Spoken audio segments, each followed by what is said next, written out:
E a paz do Senhor, meu amado irmão, minha amada irmã. Eu estou gravando aqui de casa um estudo bíblico, em razão de que, quando ministramos o estudo na igreja, a nossa querida live não funcionou, né? Então, nós ficamos sem internet, e aí um estudo referente à praga de número 5, que está justamente no capítulo 9 de Êxodo, do versículo 1 até o versículo 7, foi ministrado na igreja, mas por questões técnicas não teve como gravar, né? E aqui, agora estou investindo meu tempo no seu conhecimento, na obra do Senhor, e é com muita alegria que eu faço isso. Vamos então estudar agora a quinta praga. Vamos estudar a quinta praga. Meu amado irmão, quando a gente pensa no tocante à quinta praga, nós temos que compreender algo extremamente simples. Você tem aqui, obviamente, uma das pragas mais importantes. Eu pessoalmente creio que o que Deus fez aqui no capítulo 9, exatamente do versículo 1 até o versículo 7, com certeza mexeu demais no coração de Faraó e no coração de todos os seus servos, Aqui você não tem uma praga, diríamos assim, qualquer. Não, ao contrário. Aqui você tem uma praga muito relevante, em razão exatamente do Deus que foi atingido nesta praga, que foi o deus Apis, ali no Egito, e a deusa Hathor, ali também no Egito. E realmente eram dois deuses ali da região de Mênfis, muito importantes na mitologia egípcia. E que nessa época em que nós estamos aqui lendo a palavra do Senhor, nesta época exata em que o texto discorreu-se de forma absolutamente verídica, esses deuses tinham uma importância altíssima naquilo que nós podemos chamar de panteão egípcio. Vamos então pegar nossa Bíblia e abrir em Êxodo capítulo 9 e trabalhar, trabalhar e trabalhar bastante. Vamos juntos.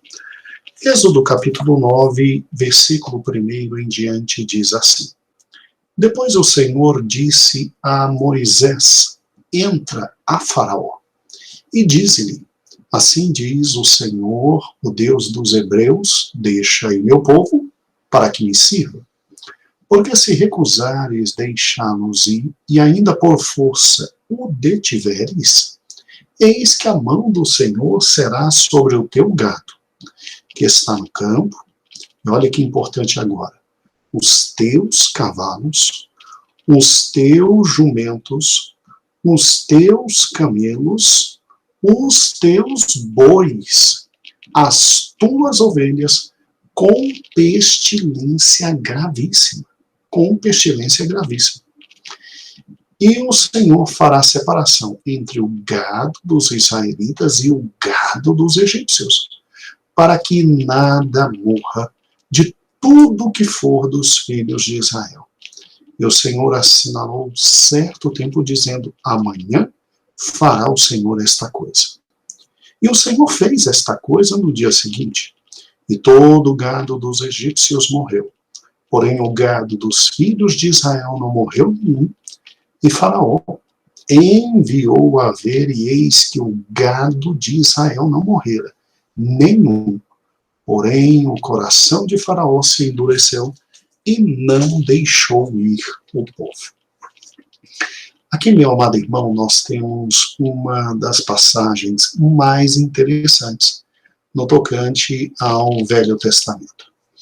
Esta compreensão desta passagem, de tudo que está aqui, absolutamente por trás de todo esse texto, que é o conjunto mitológico egípcio, nos fará compreender não somente esse texto, mas uma série de outros textos da própria palavra de Deus.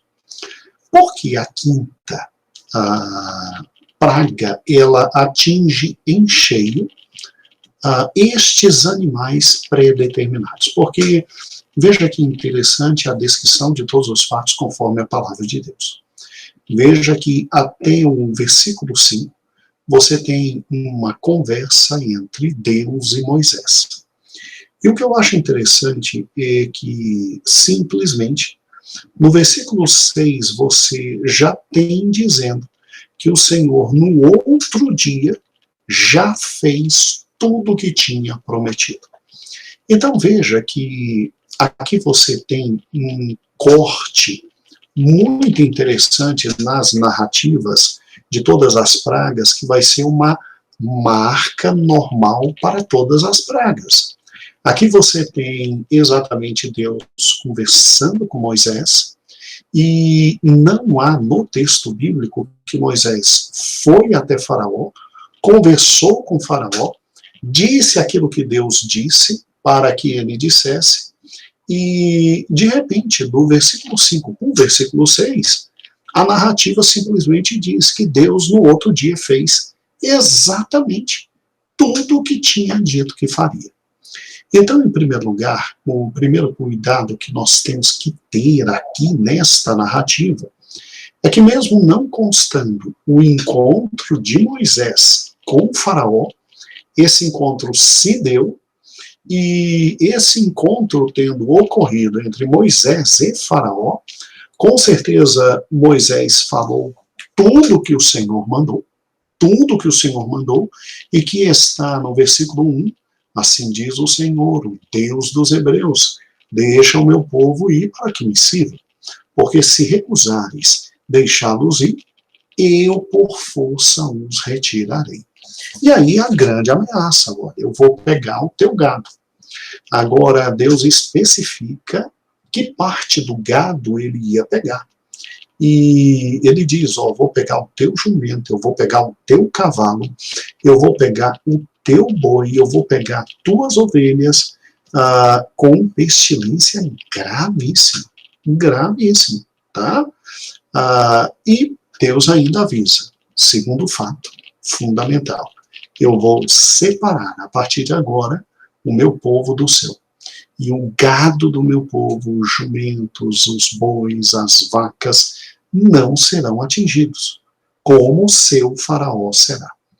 E aí o versículo 5, ele encerra a conversa entre Deus e Moisés. E no 6 já vem dizendo que o Senhor no outro dia fez. Então veja que há um período de tempo, um lapso de tempo entre o versículo 5 e o versículo 6, que mesmo não estando escrito, com certeza, Moisés obedeceu à ordem de Deus, Moisés foi até Faraó, e Moisés simplesmente conversando com o Faraó, explicou, olha, é para o povo de Deus sair, se não sair as consequências serão essas, o teu gado será atingido, nos jumentos, nos cavalos, e na parte dos bois e dos carneiros. E aí o que eu acho interessante é que exatamente isto acontece. E o versículo 6, que no outro dia diz a palavra de Deus. Então, mesmo não estando escrito, Moisés foi, conversou com Faraó, e obviamente Faraó virou as costas. E aí, sim, é que vem o versículo 6, e o versículo 6 vem falando de forma muito clara e direta, que o Senhor, no dia seguinte, como tinha determinado, simplesmente atingiu mortalmente um gado egípcio. Todo gado? Não. O gado determinado aqui morreu, obviamente, jumentos, morreu ovelhas, morreu carneiros e principalmente bois. E, muito bem, Faraó, obviamente, agora diante da novidade de que a praga pegaria só não Israel, Faraó simplesmente fez o quê? Faraó pegou e enviou emissários para ver em Gósen, a terra onde Israel estava, se realmente não tinha acontecido nada. Se não tinha acontecido nada, e Faraó viu que realmente não tinha acontecido nada, Deus agora faz uma separação muito grande entre os hebreus, o seu povo, e os egípcios, e a Bíblia diz que Faraó endureceu o seu coração e não deixou ir o povo. Muito bem. Quando a gente para e pensa, obviamente, numa praga como essa, a gente fica na mente raciocinando de que forma? Bem, por que atingir agora o gado? Tá certo. Nas pragas anteriores, nós vimos que Deus estava, literalmente, humilhando deuses egípcios e mostrando para Faraó quem é que ele era. Já que, lá no capítulo 5, Faraó, ridicularizando Moisés e Arão, disse: quem é o Senhor para que eu deixe ir? Né? Não conheço o Senhor. Então, não vou deixar ir. E aí ridiculariza. Obviamente confiando nos seus deuses, na proteção de todo o panteão egípcio, porque lá tinha Deus para tudo. Meu Deus, lá tinha Deus para tudo. E aí é muito interessante, porque quando você olha para o panteão egípcio, você vê que ele fica absolutamente inerte diante de uma praga dessa. Diante de uma praga dessa. E é óbvio que quando ele fala que vai atingir, literalmente, jumentos, vai atingir camelos, vai atingir bois, vai atingir ovelhas com pestilências, Deus faz uma seleção de animais que aqui estão, literalmente que eram considerados pelos egípcios animais sagrados. Animais sagrados. Pastor, eu pensava que era só a rã, né, que era sagrada, e daí o ataque à rã, eu pensava que era o Nilo, que era só sagrado, e eu não tinha ideia de que boi, vaca, carneiro, né, mulas, cavalos eram considerados deuses no Egito, sim, eles eram considerados e vistos como deuses egípcios. E quando Deus literalmente toca em cada um desses animais, Deus está dizendo: olha, os deuses de vocês em absoluto nada significam, porque eles não puderam proteger nem mesmo aquilo que vocês aí adoram, como o boi, a vaca, o carneiro, né? Jumentos, cavalos, eles não puderam proteger. Então, Deus ridiculariza. E aí é óbvio que aqui, nesta passagem, vários deuses são ridicularizados. E eu quero exatamente nesse momento com você trabalhar com dois desses vários deuses que foram ridicularizados. E aí, nesse momento, trabalhamos com esses dois deuses e depois trabalharemos com outros dois deuses, de tal forma que esse estudo desta desta quinta praga, nós dividiremos em duas partes. Aqui está a primeira parte, que você está assistindo neste sábado, e a outra parte você assistirá no outro sábado. E é muito interessante aqui, irmãos, é muito interessante. Eu vou compartilhar aqui a minha tela para que possamos ver qual o Deus egípcio que o Senhor, nosso Deus, estava ridicularizando. Nós preparamos e no dia em que esse estudo foi realmente ministrado, nós tivemos a alegria de juntos trabalharmos, né, e vermos quão grande foi o estrago que o Senhor Deus fez exatamente com essa parte do panteão egípcio. Vou compartilhar agora aqui, os irmãos vendo, obviamente, né, e vamos, por gentileza, trabalhar. Amados, eu não sei quantos sabem da existência desse deus egípcio chamado Deus Apis. Deus Apis. Pastor, é isso que eu estou vendo mesmo? É um boi? Sim, é um boi. E é um boi com características muito especiais, né? Ele, no meio dos chifres, ele tem este Horus, né? Este, entre aspas, sol, né? Que brilha, né? Esse amuleto sagrado e ali uma serpente, né? Indicando a proteção. O deus Apis, ele é um deus, meus amados irmãos, que ele pode ser representado por essa figura número 1 aí, metade homem e metade com cabeça de boi, ou então na figura tradicional que ele era muito mais representado, que é essa figura 2 que aí está, que é exatamente somente o boi com essa auréola grande aí na sua cabeça. O boi Apis é simplesmente o mais importante animal no Egito. Tá?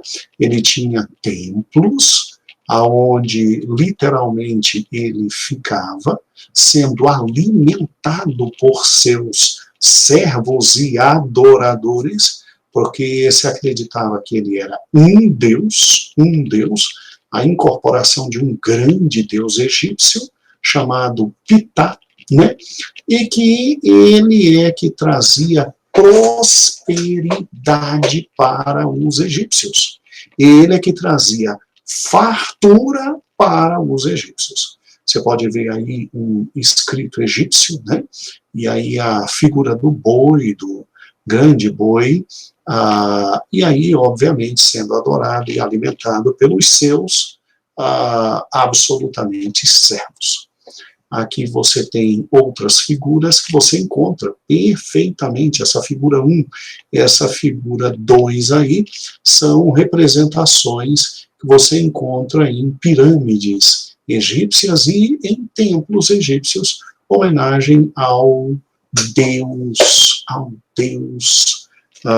egípcio, não é? Ao deus egípcio. Acho muito interessante isso, porque quando você vai na mitologia egípcia saber sobre o deus Hapi, ele tem outros nomes, como Hapi, Hapi ou Rapé, né? E era literalmente, irmãos, um touro que era venerado e sagrado na cidade de Mênfis. Já já eu vou mostrar um mapa para você e você vai ficar assustado, simplesmente assustado. Ele era considerado como encarnação do deus Osíris e do deus Ptah, né? Então, o deus Osíris e o deus Ptah, eles eram dois deuses do panteão egípcio. Aqui está o número 1, é o chamado deus Ptah.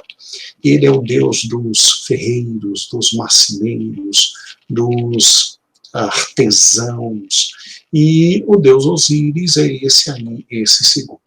São dois deuses muito importantes que, segundo a mitologia egípcia, quando nascia um boi com características especiais.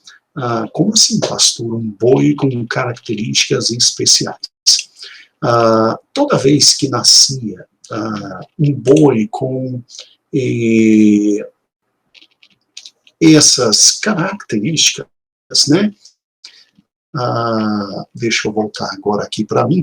Toda vez que nascia no Egito um boi que tivesse como características especiais as pernas brancas e negras, com pintas negras, se ele tivesse na língua a forma de uma serpente, e se simplesmente pudesse ver ele ao entardecer com aquela famosa lua ali de sol na cabeça, então significa que Ptah, que era o deus dos metalúrgicos, importante, o deus que produzia instrumentos e dava condições à humanidade de produzir equipamentos, para ter agricultura, para ter o ferro, para ter proteção, para ter armamentos para a guerra. Então, o tal Deus Ptah era muito importante. Ele, quando os egípcios, eles queriam saber se Ptah resolveu se encarnar, Ptah se encarnava, olha que interessante, neste tal boi, que simplesmente existia, e aí, quando Ptah queria desencarnar, o boi morria, e eles ficavam esperando surgir um novo boi com as mesmas características, aí saberiam que era Ptah, o tal Deus, né, dos artesãos, dos ferreiros. Eles saberiam que então Ptah estava encarnado de novo. E esse boi, ele era muito importante, por quê? Porque quando esse tal boi, Deus egípcio, existia no meio deles, esse boi, ele tinha a possibilidade de se reproduzir, e cada um dos filhos desse Deus, né, boi, ele tinha que estar em cidades egípcias diferentes, e isso garantia para eles, na mentalidade deles, a fecundidade da terra, e obviamente garantia, com certeza, uma colheita e uma produção muito grande, porque o tal Deus Ptah estava no meio deles, né? E aí o que acontece? Bem, acontece algo extremamente simples. Você não vai matar, então, no Egito, bois, nem vacas, porque você não sabe quem daqueles bois é filho exatamente do boi Apis, Você não sabe quem é filho do boi Apis, né? Há uma segunda corrente de pensamento na mitologia egípcia, dizendo que o primeiro boi Apis a aparecer foi produto de um relacionamento sexual entre Ptah, aquele deus, e uma vaca. Então, Ptah desceu, manteve relações sexuais com uma vaca e nasceu aquele boi. E aí, alguns historiadores, né, egiptólogos, né, dizem que o povo acreditava que toda vez que um boi Apis nascia, é porque Ptah tinha vindo e tinha engravidado uma vaca. Aí nascia o deus boi Apis. Então, é muito interessante isso, porque os egípcios, então, não comiam bois, tá? Eles não matavam bois, porque eles tinham medo de que um boi que ali existisse pudesse ser filho do grande boi Apis, e aí estava derrotada e acabada toda uma plantação e uma colheita se este filho desse boi não estivesse naquele local arando para que os egípcios pudessem comer. Então eles acreditavam que tudo aquilo que era produzido na margem do rio Nilo era produzido porque o boi Apis tinha deixado um filho ali para trabalhar, arar a terra, um boi filho, arar a terra, e arando a terra produziria, porque haveria a bênção exatamente do querido boi Apis. É interessante, deixa eu de novo dividir a tela para compartilhar esse conhecimento com vocês. É interessante saber disso por uma razão simples. Vamos lá. Nós temos que conhecer esses fatos, e é muito interessante realmente. Se você, então, deixa eu partir daqui, quando você, então, olha para esse boi e vê que ele é um Deus diante deles, então era muito normal eles terem em casa esses amuletos, eles terem em casa estes ídolos, né? E, obviamente, você tinha bois em templo sendo tratados como deuses, sendo alimentados. Está vendo aí?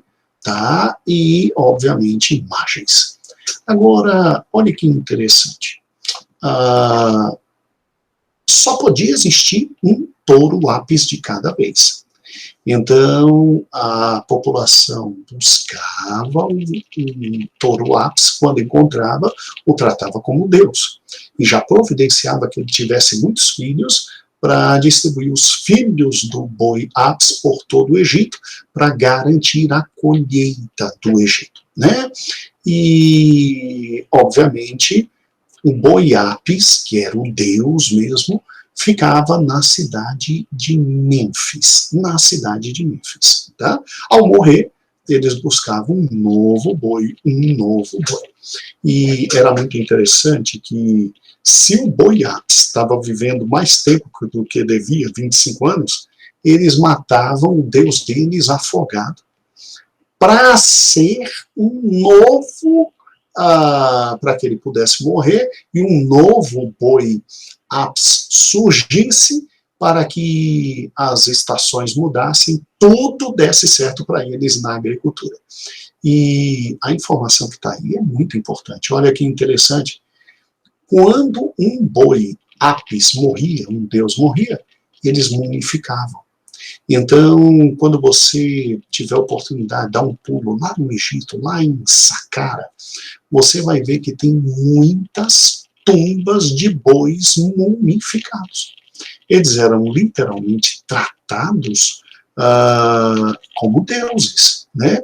E aí, quando tinha a morte de um boi ápis, o luto é como está aí, ó, demorava 70 dias. E aí, nesse período, era feita a mumificação do animal. Tinha uma procissão, chorando, era um dos momentos mais chorosos no meio do Egito, quando morria o deus Ápis. Agora também tinha uma outra procissão, quando eles achavam um outro boi com as mesmas características, para ser aquele Deus, né?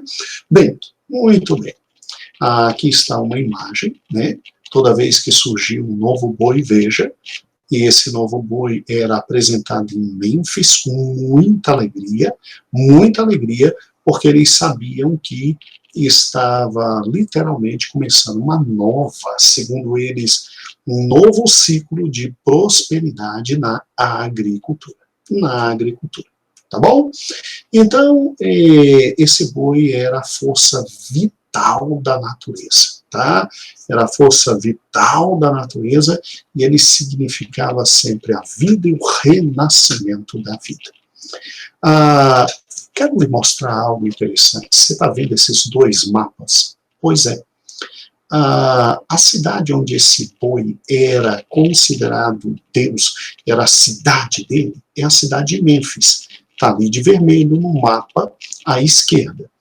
Veja o que está, obviamente, nessa região do delta. Está aqui no mapa direito, ó, a terra de Gósen. Então, se você parar e pensar, olha que interessante isso aqui, ó. Gósen, eu estou destacando aqui, ó, está muito perto de Mênfis.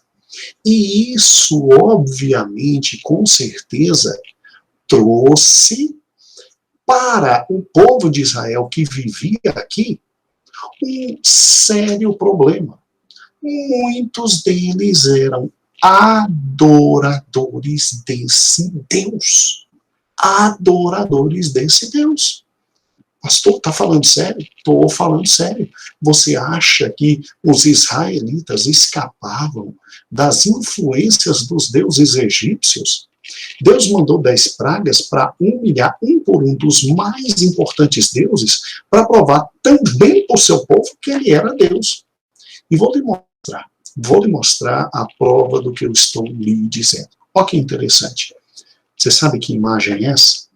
É uma imagem, e ali embaixo está o povo de Israel, exatamente naquele momento histórico em que simplesmente Moisés sobe ao monte, fica 40 dias e 40 noites recebendo a lei de Deus, e quando ele desce, adivinha qual foi o ídolo que Arão fez? Qual foi o ídolo que Arão fez? Um boi. E por que um boi? Porque um bezerro de ouro. Um boi de ouro e um bezerro de ouro, porque esse Deus tinha muita influência no meio do povo de Israel. No meio do povo de Israel. E vê o texto de forma radical. Moisés desce, Moisés conversa com Arão, e Moisés chega simplesmente a perguntar: o que te deu na cabeça, meu amigo? E Arão disse: não, eu peguei os brincos, as arcádias, eu joguei e saiu esse boi. É mole. Você está vendo? Você está vendo a força e a influência. E você agora está entendendo porque Deus disse: vou matar os teus animais, e no meio deles um boi. Quando Deus fala isso, Deus estava dizendo: olha, eu simplesmente, eu estou humilhando um dos deuses mais importantes para vocês, que vocês dizem que é por causa dele que vem prosperidade na agricultura, que é o Deus Apis. Agora, Deus não estava humilhando somente o Deus Apis. Deus estava também humilhando a deusa vaca, ou seja, a deusa Hathor. Para quem não conhece, os egípcios acreditavam que existia uma deusa chamada Hathor, e ela tem essas duas formas, né? Aqui a forma hieróglifa e aqui a forma de uma vaca. A forma de uma vaca. É muito interessante porque essa deusa, aqui está, ó, bem aqui, ó, no templo dela, que nós vamos mostrar já já, a imagem dela, tá? Veja que é metade mulher e metade vaca, com aquele grande símbolo de poder aqui, um chifre, um grande símbolo de poder. Essa deusa era considerada a deusa da beleza. E aqui está o templo desta deusa lá no Egito. Ele ainda existe. Quando você, meu amado irmão, tiver a oportunidade de visitar o Egito, eu creio que você terá a chance de realmente verificar sobre a existência desse templo. Aqui está ela, veja, né? É a figura de mulheres muito bonitas, e ela é a deusa da alegria, a deusa da felicidade, a deusa da fertilidade, a deusa das grandes alegrias e dos cultos sexuais, tá? Dos cultos sexuais, e ela era literalmente muito adorada. E é óbvio, vou agora interromper todos os nossos slides, e agora eu preciso que você retorne para mim. Eu creio pia e totalmente que quando Deus matou bois e vacas no meio do gado nessa praga, Deus estava dizendo: olha, o grande Deus da fertilidade de vocês, que protege a agricultura, que protege tudo, que é o Deus Apis, ele é um nada. Ele é um nada, tanto é que todos os bois acordaram mortos, e é óbvio, meus irmãos, o próprio boi Apis, que estava em Mênfis, lá sendo adorado, nesse dia que Deus determinou, acordou morto. Bem como os seus filhos, que eram um símbolo de prosperidade. E aí o Egito ficou desesperado. É lógico que Faraó e os seus ficaram assim: meu Deus do céu, Deus dos egípcios não foi capaz de deter o Deus dos judeus. Porque o Deus dos judeus fez isso, inclusive com Apis, filho de Pitá, meu Deus do céu. Agora morreu somente, infelizmente, os pobres animais da raça dos bois. Não, morreram também toda a raça fêmea, não somente os machos, mas também a parte fêmea. E o que eu acho interessante é exatamente o seguinte: a deusa egípcia Hathor, né? Ela era a deusa da alegria, era a deusa da felicidade, a deusa das orgias sexuais, era a deusa de grandes festas, porque ela era considerada literalmente a deusa da beleza e, obviamente, suas sacerdotisas, toda vez que se tinha simplesmente uma grande festa no meio do povo, né? As suas sacerdotisas, elas faziam aquilo que a gente chama de cultos de orgias, e, obviamente, cultos, infelizmente, de purificação sexual. Mas, com certeza, quando você abre em Êxodo capítulo 32, você vê a influência desse Deus no povo de Israel que estava liberto.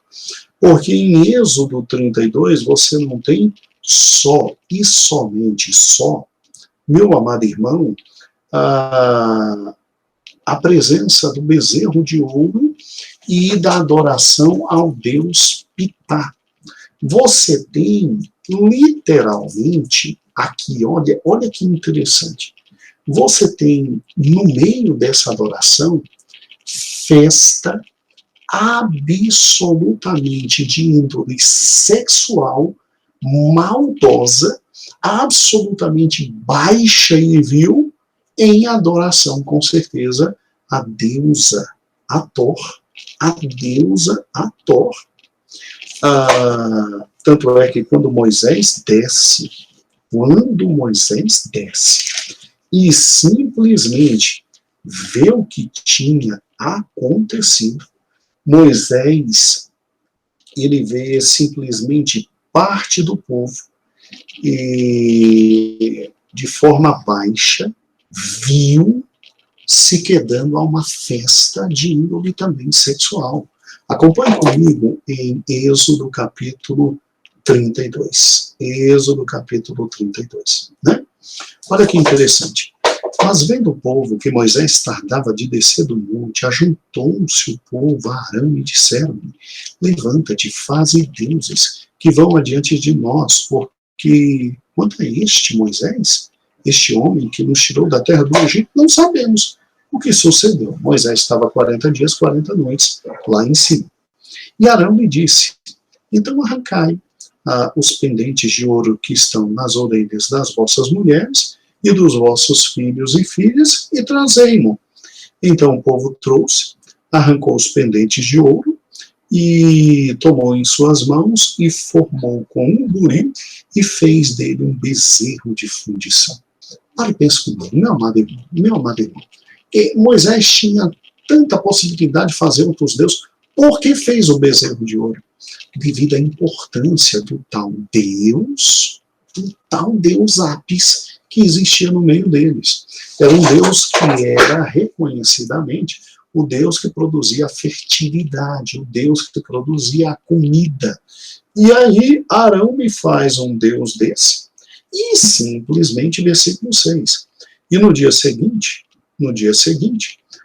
madrugaram, ofereceram holocausto, trouxeram ofertas pacíficas, e o povo começou a comer, beber, e levantaram-se a folgar. A palavra folgar aqui é uma palavra que está trazendo de forma menos pesada o que eles estavam fazendo, que era literalmente festas com ritos sexuais, absolutamente ilícitos. E aí, versículo 7, o Senhor disse: olha, desce, porque a coisa ficou feia. A coisa ficou literalmente feia. Né? Eu vou destruir, aí Moisés intercede, etc. Né? E depois que Moisés intercedeu, e Deus disse que não ia destruir, olha o versículo 15. E voltou Moisés e desceu do monte com as tábuas do testemunho, E ouvindo, versículo 17, Josué, a voz do povo que jubilava, disse a Moisés, alarido de guerra no arraial, porque Josué não estava lá no meio do povo. Josué estava onde? Esperando Moisés aqui abaixo do monte. Porém, Moisés disse a ele, versículo 18, não é alarido, nem alarido de vencidos, mas é cânticos que eu escuto. Olha que interessante. O povo de Israel, não todo, uma parte do povo, além de ter feito bezerro de ouro para adorar, para você ver como a idolatria estava no coração deles, além de fazer o bezerro de ouro, ainda estavam cantando ao bezerro de ouro, adorando o bezerro de ouro, com ritos sexuais baixos. E aí Moisés chega, Moisés chama Arão, né, versículo 21, e diz, você ficou louco? Por que você fez isso? O que aconteceu? Aí Arão, isso é muito interessante. Quando você lê o versículo 22, 23, 24, principalmente o 24, Arão disse, olha, eu peguei os pendentes de ouro, lancei no fogo e saiu esse bezerro. Eu nunca vi uma explicação mais cínica que essa. Não, eu só joguei no fogo e saiu o bezerro. Eu não tive culpa. Rapaz, aí simplesmente do versículo 25 até o 29,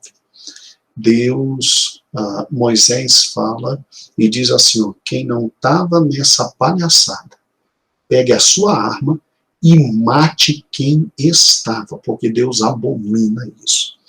E simplesmente os filhos de Levi se levantaram, pegaram a espada, mataram, e segundo o versículo 28, naquele dia caíram 3.000 homens. Então, 3.000 homens morreram exatamente por causa da adoração a esse tal Deus Apis. E veja que adoraram mesmo depois de Deus ter humilhado. Porque quando morre literalmente todo o gado concernente a bois e vacas, Deus estava dizendo, olha, o grande Deus de vocês não vale nada.